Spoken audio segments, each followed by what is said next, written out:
কৃতজ্ঞতা ফুল দিয়ে বরণ করে নিচ্ছে।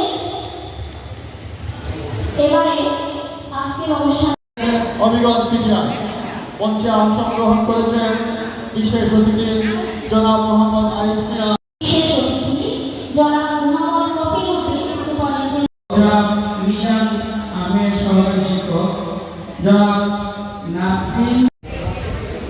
নাসরিন আক্তার সহকারী শিক্ষক এবং কষ্টের সাথে কিন্তু অস্তিত্ব আছে। অবশ্যই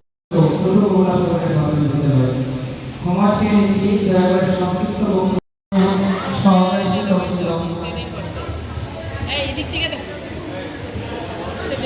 সম্মানিত করতে পারে তারা বিদায় হবেন। জীবনের সবটুকু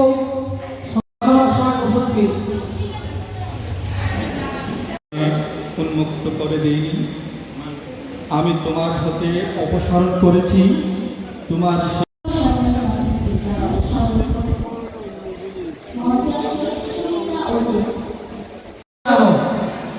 আমরা আবেগ আপ্লুত, আমরা শিহরিত।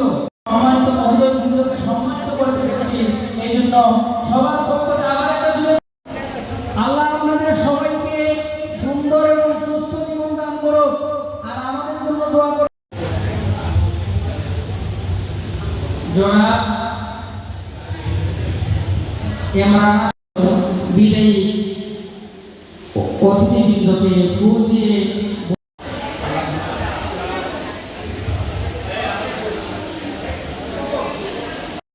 সম্মানিত অতিথিবৃন্দকে বিনয়ের সহিত অনুরোধ করবো আপনারা ফুল পাওয়ার করে এবং তোমার রবের প্রতি মনোনিবেশ করো। ধন্যবাদ।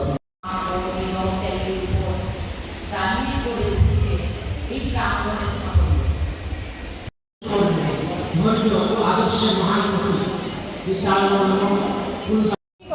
অটোমেটিক আস্তে আস্তে 45 লাইনের কবিতাটা লিখছি, শুনে না আপনারা একটু।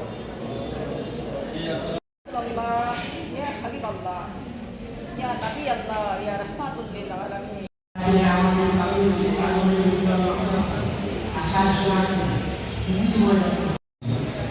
তোমাদের পরিচালনায় মুখরিত হয়েছিল আমাদের পিছনে লুকিয়ে থাকা অনেক না বলা কথা আর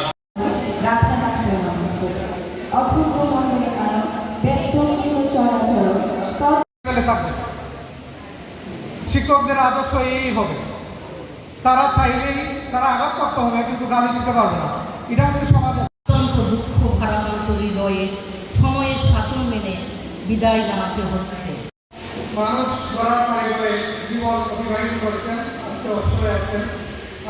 ক্ষমা সুন্দর দৃষ্টিতে দেখার জন্য আপনারা এই প্রাথমিক শিক্ষা পরিবারে অক্লান্ত পরিশ্রম দিয়েছেন, জীবনে চলে গিয়েছেন। আমি মহান আল্লাহ রাব্বুল আলামিনের কাছে প্রার্থনা করি আপনাদের জীবন বাকি জীবন বাইরে আমার কিছু কথা নেই, দুই একটি পয়েন্ট যোগ করবো। আমাদের এখানে শিক্ষক বৃন্দ আছেন, যে রাধে সে চুলো বাঁধে। আমাদের শিক্ষা এমন একটি অভিযানের নাম, এটা একেবারে সিমলেস, আনইন্টারাপ্টেড, এটা চলমান একটা। এখানে ক্লাইমেট থাকবে, অ্যান্টি ক্লাইমেট থাকবে। এখানে কখনো এই জীবনটা কিন্তু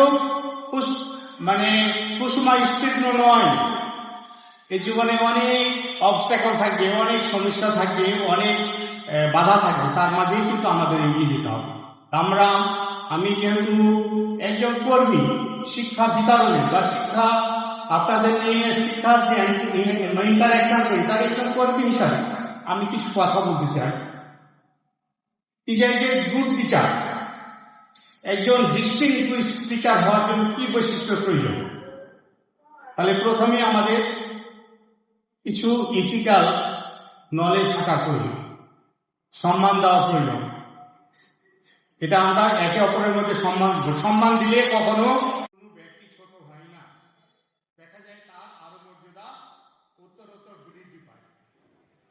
এবং আমরা কোনো বিষয় নিয়ে একটু মেজাজটা বাস্তবগ্রামে আমরা নিয়ে যাব না, আমরা সবসময় একটু কুল থাকবো, তাহলে আমাদের কাজগুলো ভালো হবে।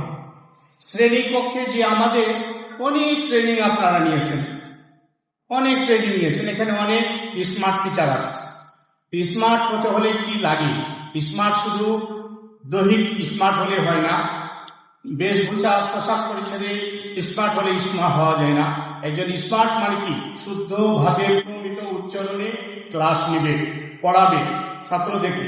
প্রমিত উচ্চারণ, আঞ্চলিকতা অবশ্য, qualified language must be avoid, এটাকে আপনাদের অ্যাভয়েড করে চলতে হবে। তাহলে শ্রেণী, যেহেতু আমরা একেবারে শ্রেণী মানে মিটিং এর আজকে শেষ পর্যায়ে চলে আসছি, আপনাদের বিচলিত করতে চাই না, ধৈর্যচ্যুত করতে চাই না।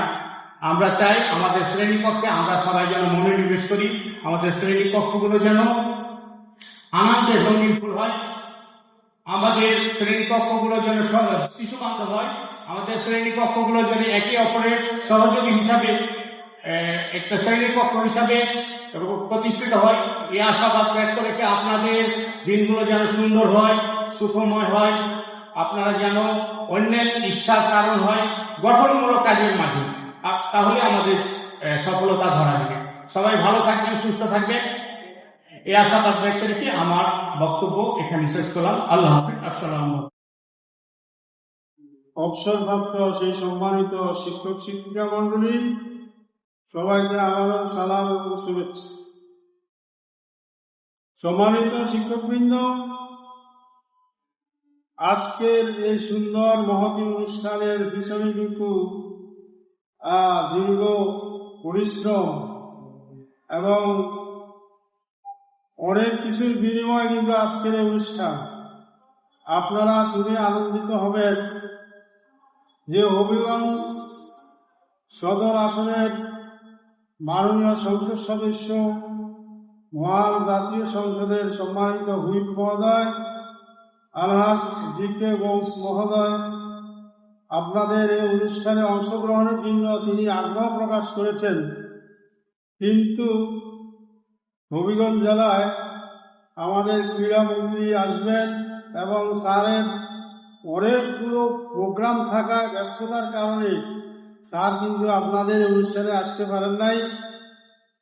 তো স্যার আপনাদের এই অনুষ্ঠানের সফলতা কামনা করেছেন এবং আপনাদেরও সকলের সফলতা কামনা করেছেন।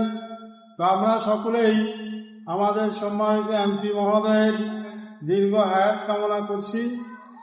উনি যেন আল্লাহ তাআলা ওনাকে যেন দীর্ঘ হায়াত দান করেন। তো সম্মানিত সুধীবৃন্দ, আপনাদের স্মরণে আসলে অনেক কিছু কিন্তু বলার আছে। এখন যে সময় হয়তো সকলে ক্ষুধার্ত এবং সকাল থেকে বসে বসে অনেক কথা শুনেছেন, এই জন্য আসলে বক্তব্য দীর্ঘায়িত করাটা আমার কাছে মনে হয় সমীচীন হবে না। তবুও যেহেতু দাঁড়িয়েছি এবং আপনারা সকলেই আমার কথা শোনার জন্য অপেক্ষা করছেন, তো সম্মানিত শিক্ষক, আপনারা যারা দীর্ঘ কর্মজীবনে আমাদের এই প্রাথমিক শিক্ষার জন্য আপনারা অবদান রেখে গেছেন, আপনাদের সেই বর্ণাঢ্য জীবন, আপনাদের শিক্ষা জীবন, এগুলো শেষ করে আমাদের এই প্রাথমিক শিক্ষার জন্য আপনারা আপনাদের জীবনের গুরুত্বপূর্ণ সময়কে কিন্তু ব্যয় করেছেন। এই হবিগঞ্জ জেলা কচিকাঁচা শিশুদের প্রাথমিক শিক্ষা অর্জনে আপনারা নিরলস পরিশ্রম করে গেছেন। সেই সরকারি বিধি অনুযায়ী আপনাদের 59 বছর পূর্ণ হওয়ার পরে আপনারা পেনশনে গমন করেছেন। তো আপনাদের এই যে পরিশ্রম এবং এই দেশের শিশুদের জন্য আপনাদের যে কর্ম, সেই কর্মের জন্য আমরা আপনাদের সবাইকে কৃতজ্ঞতা জানাই, অভিনন্দন জানাই এবং আপনাদের বাকি জীবনটা আল্লাহ তাআলা যেন আপনাদেরকে সুস্থ রাখেন, সবল রাখেন, আমরা এই কামনা করতেছি। আর আমাদের যারা কর্মরত শিক্ষকবৃন্দ আছেন, আপনারা আজকের এই মহতী অনুষ্ঠানের আয়োজন করেছেন, এই জন্য আপনাদের সবাইকে অভিনন্দন এবং কৃতজ্ঞতা জানাচ্ছি। এবং এই সুন্দর আয়োজনের যারা বিরোধিতা করেছে, যারা এই সুন্দর আয়োজনকে বাধাগ্রস্ত করতে চেয়েছে, আল্লাহ তাআলা তাদেরকে যেন সঠিক বুঝ দান করেন এবং শিক্ষকদের সাথে তারা যেন ঐক্যবদ্ধভাবে থাকতে পারে সেই কামনা করতেছি। আপনারা আমরা সবাই কিন্তু একই পরিবারভুক্ত, প্রাথমিক শিক্ষা পরিবার। আমাদের প্রধান যে কাজ, যে আমাদের শিশুদেরকে ভালোভাবে শিক্ষা দেওয়া, তাদের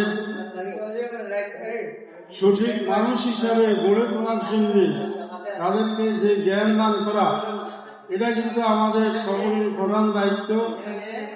তো আপনারা যারা এখানে উপস্থিত আছেন, আপনাদের সকলের মাধ্যমে আমাদের এই সদর উপজেলার সকল শিক্ষকের কাছে আমরা এই বার্তা পৌঁছে দিতে চাই যে আমরা আমাদের বিদ্যালয়ে যে সকল শিশুরা পড়ালেখা করে, আমরা সকলের শিক্ষাকে আমরা নিশ্চিত করব, তাদের মানসম্মত শিক্ষাকে আমরা নিশ্চিত করব। এই জন্য সকলকে আমি অনুরোধ করি আপনারা সকলেই পাঠদানে আন্তরিক হবেন। বর্তমান গণতান্ত্রিক সরকার প্রাথমিক শিক্ষাকে, প্রাথমিক শিক্ষকদেরকে কিন্তু অনেক গুরুত্ব দিচ্ছেন। আপনারা নিশ্চয়ই ইতিমধ্যে আমাদের মাননীয় প্রধানমন্ত্রী এবং আমাদের প্রতিমন্ত্রী মহোদয়ের অনেক বক্তব্য শুনেছেন। সরকার শিক্ষকদের জন্য আলাদা পে স্কেলের চিন্তা ভাবনা করতেছেন, আপনাদের পদোন্নতির জন্য বিভিন্ন কার্যক্রম কিন্তু গ্রহণ করতেছেন। এই কারণে সরকার যেভাবে এগিয়ে আসতেছেন, আমরাও যদি আমাদের শিক্ষার জন্য সেইভাবে এগিয়ে যাই, তাহলে আমাদের যে শিশু যারা আছে তাদের কিন্তু শিক্ষা অনেক অনেক দূর এগিয়ে যাবে। আমি আপনাদের সে অনুরোধ করি, আমরা আগামী দিন থেকে আমাদের আন্তরিকতা, আমাদের চেষ্টাকে আমরা আরো অনেক গুণ বাড়িয়ে দেব। আশা করি আপনারা সবাই আমার এই অনুরোধকে রক্ষা করবেন। সম্মানিত বিদায়ী শিক্ষকবৃন্দ, আপনাদের প্রতি অনেক অনেক কৃতজ্ঞতা। আপনারা প্রাথমিক শিক্ষার জন্য আপনাদের জীবনের একটা মূল্যবান সময় আপনারা নষ্ট করেছেন। তো আজকের এই অনুষ্ঠানে হয়তো যারা আপনাদের সহকর্মী আছে, তাদের সাথ ছিল, হয়তো ওই রকম সাধ্য ছিল না যে আপনারা কষ্ট করে এসেছেন, আপনাদেরকে সে অনেক অনেক বেশি সম্মানিত। আপনারা সেটা হাসি মুখে, খুশি মনে সেগুলা গ্রহণ করবেন এবং আপনাদের যে অনুজ যারা আছে, যারা এখনো কর্মে আছে, তাদের জন্য আপনারা দোয়া করবেন। তারা এবং আমরা সবাই মিলে যেন আমাদের প্রাথমিক শিক্ষাকে আরো এগিয়ে নিয়ে যেতে পারি। এখানে আমিও কিন্তু আর কিছুদিন পরে আপনাদের মতো আপনাদের কাতারে, আপনাদের সারিতে চলে যাব।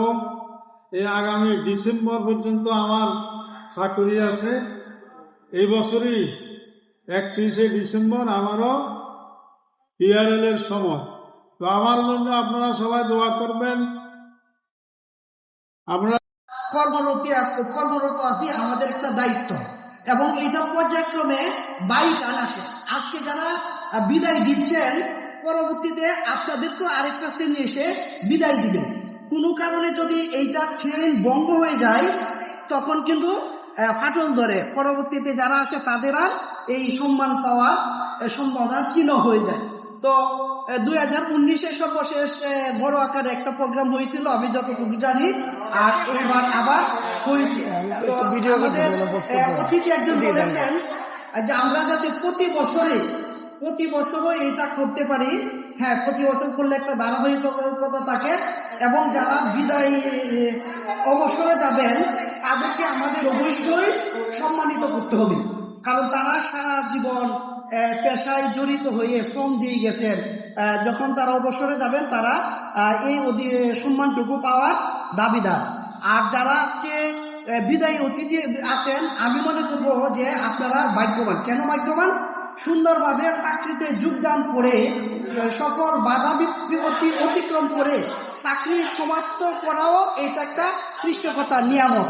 আপনারা সুন্দরভাবে চাকরি সমাপ্ত করেছেন, এটা আপনাদের একটি প্রাপ্তি। এবং আপনাদের কাছে আমি এইটাও প্রত্যাশা করব, আমাদের জন্য দোয়া করবেন। আমরা যারা কর্মরত আছি, আমরাও যাতে আপনাদের মতো এই সুন্দরভাবে চাকরি সমাপ্ত করতে পারি এবং সকল শ্রেণী মানুষের সাথে সুসম্পর্ক বজায় রাখতে পারি। আর আমি আরেকটি কথা বলবো যে আজকে এখানে যে অনুষ্ঠানটা হচ্ছে, আমাদের পিটিআইতে একটা বিল্ডিং হচ্ছে, আপনারা হয়তো জানেন, অনেকে অত্যাধুনিক একটা বিল্ডিং হচ্ছে এখানে ক্ষেত্রে এবং সামাজিক উন্নয়নে সফলতার সহিত কাজ করবেন এই প্রত্যাশা এবং আমাদের প্রতি আপনাদের দোয়া থাকবে এই প্রত্যাশা রেখে আমার বক্তব্য এখানে শেষ করছি। ধন্যবাদ।